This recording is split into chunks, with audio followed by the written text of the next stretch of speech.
दिल्ली में हुए ब्लास्ट के बाद पूरे दिल्ली एनसीआर में पुलिस हाई अलर्ट पर है और इस वक्त मैं मौजूद हूँ गुरुग्राम में, जहां गुरुग्राम पुलिस भी हाई अलर्ट पर है। लगातार चेकिंग चल रही है पूरे गुरुग्राम के अंदर और जगह जगह पर, चाहे वो बस स्टैंड हो, रेलवे स्टेशन हो या फिर हाईवे ही क्यों ना हो, उन सभी जगहों पर एक एक गाड़ी की चेकिंग की जा रही है। क्योंकि ब्लास्ट के बाद लगातार ये बातें सामने आ रही हैं कि जिस गाड़ी में विस्फोटक था या फिर यूं कहें कि जिस गाड़ी में ब्लास्ट हुआ वो गुरुग्राम नंबर की वो गाड़ी थी। उस गाड़ी की भी लगातार जानकारियां जो हासिल की जा रही हैं एक तरह से, और गुरुग्राम पुलिस इस वक्त जगह जगहों पर नाकेबंदी कर चेकिंग कर रही है। गुरुग्राम पुलिस के जो जवान है वो लगातार पूरे गुरुग्राम इस वक्त मौजूद हैं, चाहे वो हाईवे हो, चाहे रेलवे स्टेशन हो या फिर बस स्टैंड ही क्यों ना हो। इस वक्त मैं गुरुग्राम के जो नेशनल हाईवे है वहां पर मौजूद है, जहां गुरुग्राम पुलिस लगातार ये चेकिंग कर रही है। और पूरी तरह से न सिर्फ डीजीपी ने बल्कि गृह सचिव ने भी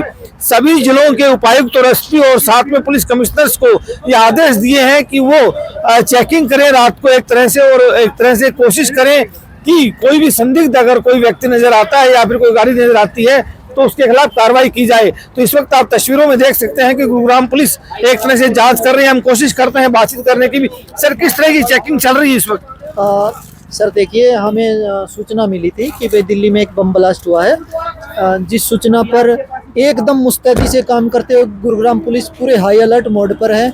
जगह जगह पर हमारे नाके लगे हुए हैं और इंटर बॉर्डर नाका भी लगे हुए हैं।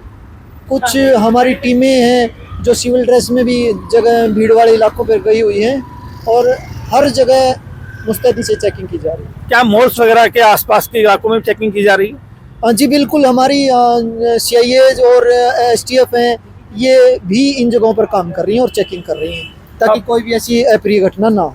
अब बिल्कुल, तो ना सिर्फ गुरुग्राम पुलिस हाईवे पर मौजूद है बल्कि जो दूसरे इलाके हैं वहां पर भी गुरुग्राम पुलिस ना सिर्फ चेकिंग कर रही है बल्कि एक तरह से सादी वर्दी में भी गुरुग्राम पुलिस के जवान इस वक्त जो है वो जगह जगह पर मौजूद है। चाहे वो भीड़ भाड़ के इलाके, चाहे मॉल हो, बस स्टैंड हो या फिर रेलवे स्टेशन ही क्यों ना हो, उन जगहों पर भी चेकिंग की जा रही है। और लगातार एक जो नंबर है गाड़ी का लगातार वो सामने आ रहा है, जिसमें ये कहा जा रहा है कि सफेद रंग की एक i20 गाड़ी थी जिस गाड़ी में ये ब्लास्ट किया गया, उस गाड़ी का नंबर गुरुग्राम का था। तो इसलिए जाहिर सी बात है कि अब गुरुग्राम की तरफ भी जांच का जो दायरा है वो बढ़ रहा है। और अब गुरुग्राम पुलिस के साथ भी लगातार दिल्ली की जो टीमें हैं, खासतौर से चाहे एनआईए की टीम हो चाहे फिर दिल्ली पुलिस ही क्यों ना हो, वो भी जांच में जुटी है और जानकारी ले रही है कि आखिरकार वो गाड़ी किसके नाम थी और उस गाड़ी का किस तरह से इस्तेमाल इस पूरे एक तरह से ब्लास्ट के दौरान किया गया है। तो उसकी जानकारी भी ली जा रही है और गुरुग्राम पुलिस भी अपने स्तर पर जांच कर रही है। धर्मेश शर्मा, न्यूज़ 18, गुरुग्राम।